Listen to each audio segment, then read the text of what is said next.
Hello, everybody. Welcome back to Beer and Money. My name is Ryan Burklo. And I'm Alex Collins.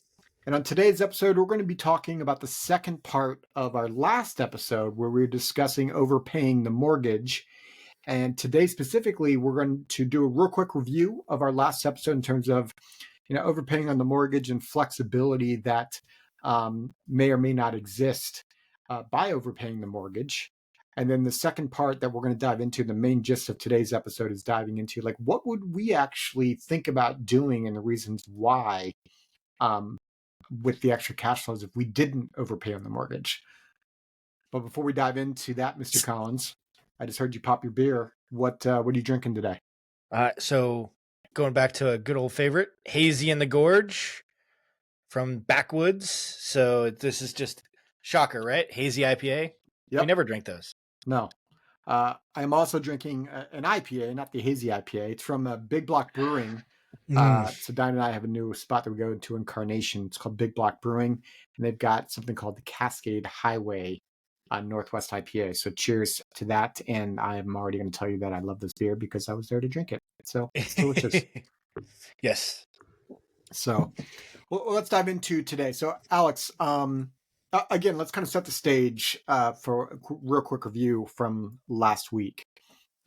Oftentimes we get the almost, the 50-year-old, right? The people that are getting closer to retirement and they've got the mortgage and they're sitting there. They're like, well, should we get the mortgage taken care of before we get into retirement so that we can have that debt taken care of? Well, and like let's talk for just a split second about where this came from. It was advice that was handed down from generation to generation. Oftentimes this really kind of came from two different places. One, either the greatest generation, the folks that grew up and like went through the Depression and like saw like what happened with the devastation of the Great Depression when mortgages were actually callable. What that means is the bank could just say, hey, Ryan, I know that you owe 600 grand left on your mortgage. You got 90 days to pay that, or like we're taking the house. And that, like, it's crazy to think about in today's world. And with that thought in mind, yeah, people wanted their mortgages paid off real quick. Right. Just for the flexibility of not having to have that hanging over their head. The other place that it came from is the 80s.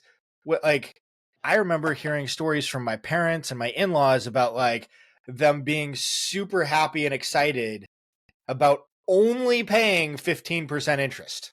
Yep.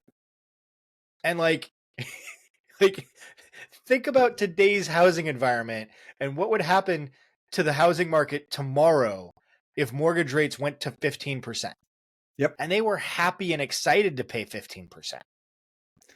So that gets the whole like thought process around paying down mortgage quicker, right?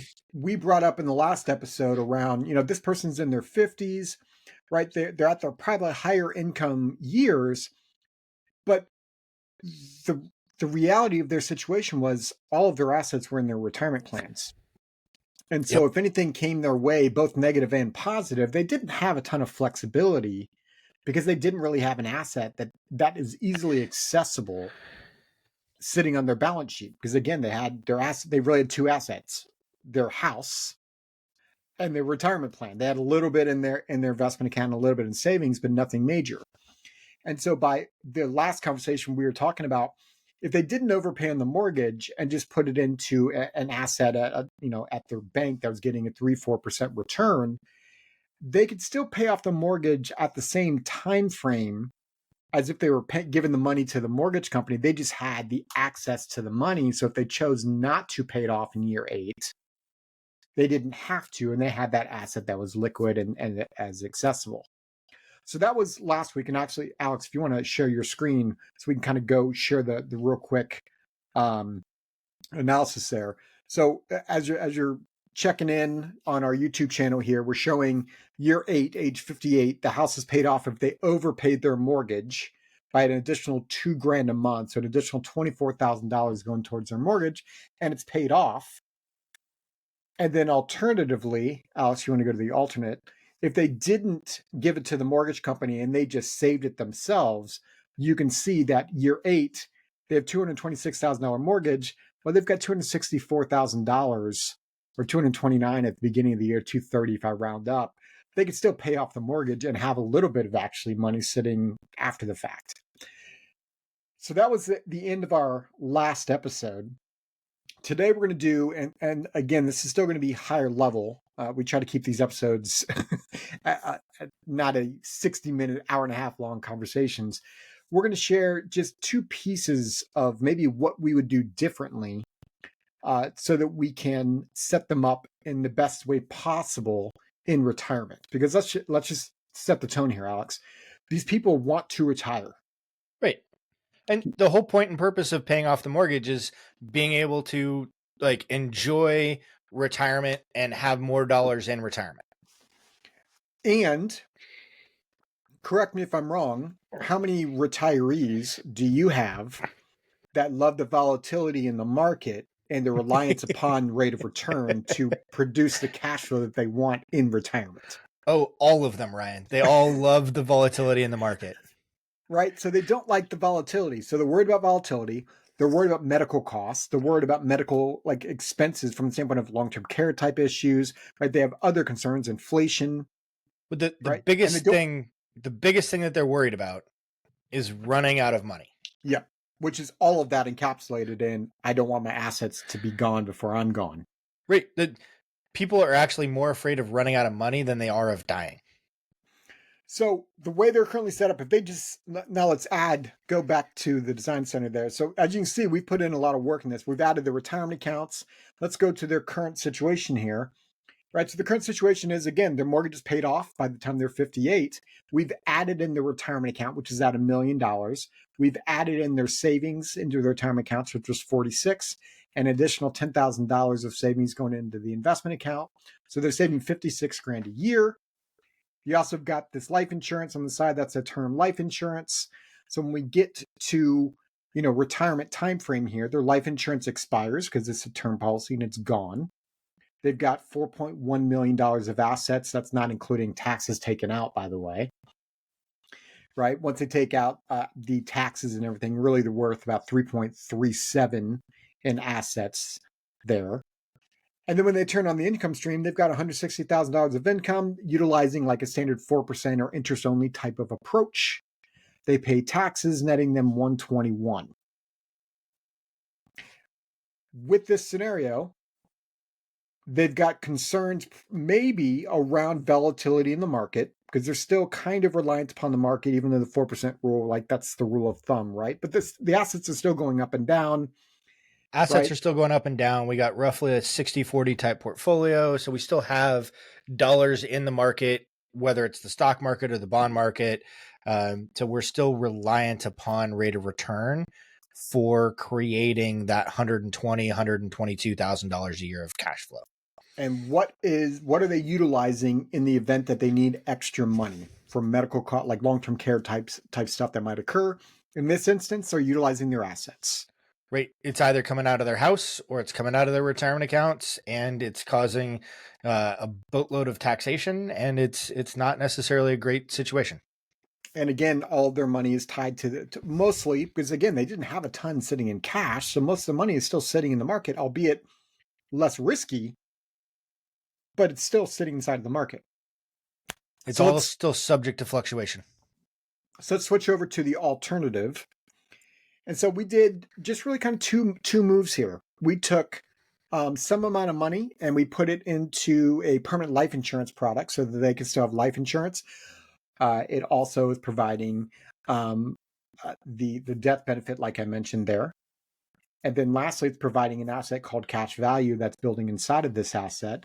Again, this asset is, you don't compare this to stocks. I'm not even sure you can really compare it to bonds. Again, it's life insurance first, but it is building this asset called cash value that has some guarantees built inside of it so that it's growing on that side. When we go ahead and compare these things, the easiest way to do so is in the summary. And we see like, okay, this is exactly what we were talking about last time, is there's a difference.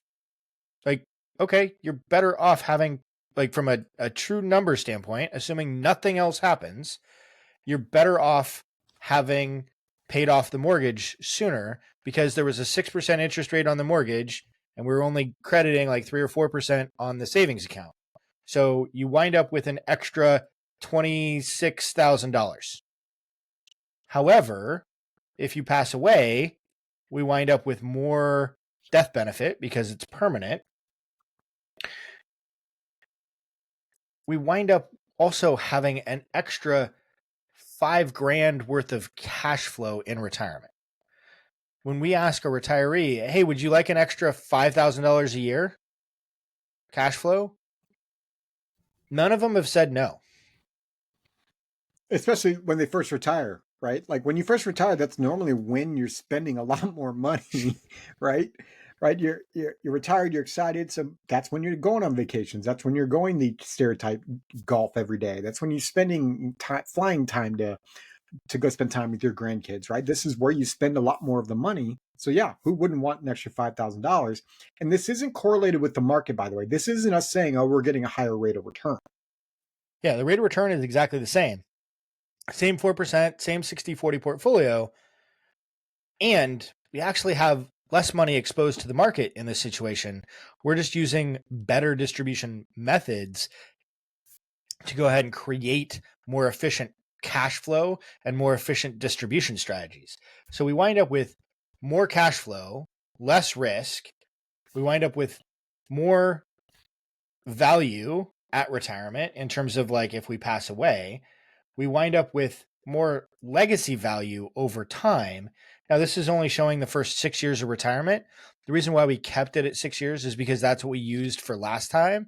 If we wound up pushing this out further, like we're going to see much, much bigger numbers in terms of the difference here. So we took a significant chunk of risk off the table and we added both cash flow and legacy to this client's situation. And to a large extent, most of the time, clients are looking at it going, okay, guys, what's the catch? It's right here. There's $26,000 less on paper. When you take a look at, and I think this is where a lot of people get lost, they're only focused on the rate of return and looking at the asset for one particular asset. So they're saying, well, this asset gets X percent.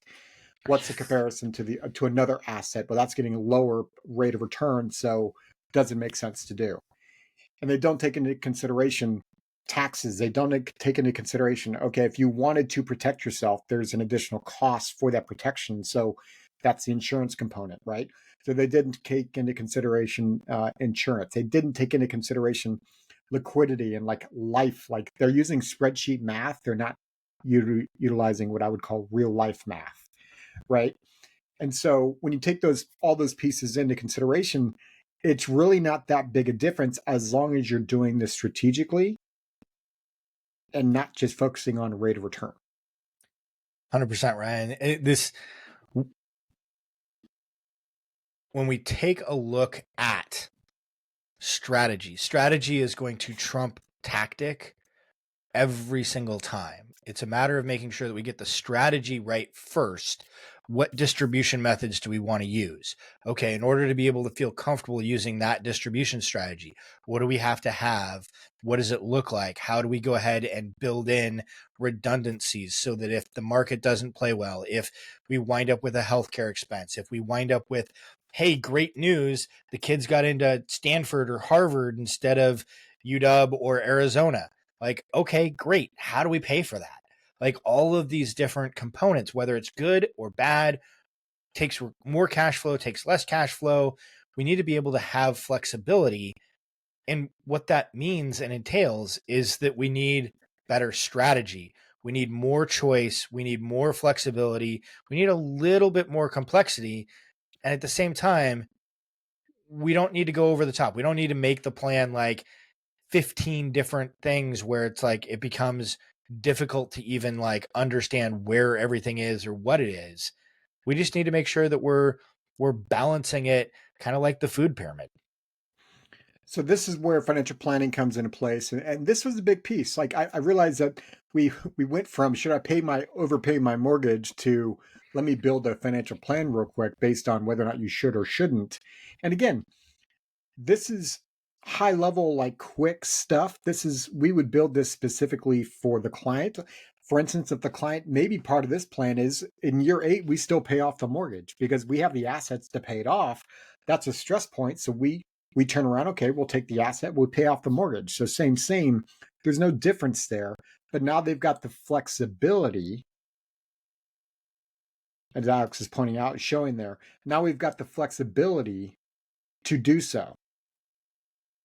We've got the flexibility of what happens when the person turned 52, they lost their job for 6 months. What happens in year 2? That's the year that their kid went to Harvard.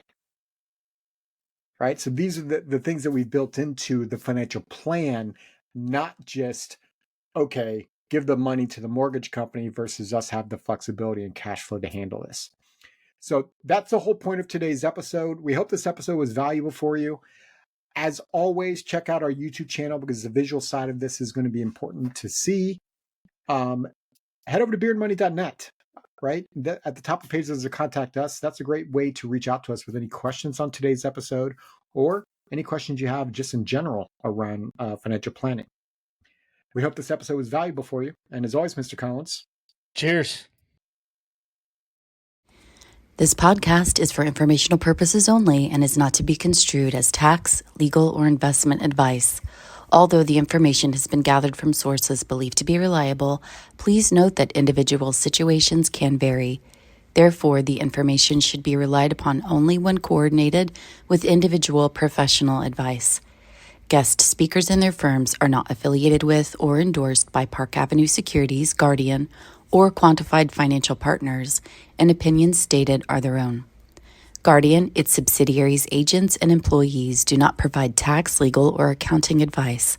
Consult your tax, legal, or accounting professional regarding your individual situation. All investments and investment strategies contain risk and may lose value. This material is intended for general public use.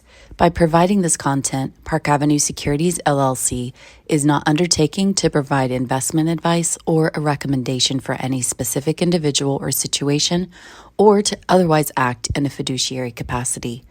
Please contact a financial representative for guidance and information that is specific to your individual situation. Ryan and Alex are registered representatives and financial advisors of Park Avenue Securities, LLC. OSJ 200 Market Street, Suite 1850, Portland, Oregon 97201. Phone number 503-221-1226. Securities products and advisory services offered through Park Avenue Securities, member FINRA, SIPC. Financial representatives of the Guardian Life Insurance Company of America, Guardian, New York, New York. Park Avenue Securities is a wholly owned subsidiary of Guardian. Quantified Financial Partners is not an affiliate or subsidiary of Park Avenue Securities or Guardian. Ryan Burklo, CA Insurance License Number 0K24924. Alexander Collins, CA Insurance License Number 0H24806. 8091808.1 expiration date June 2027.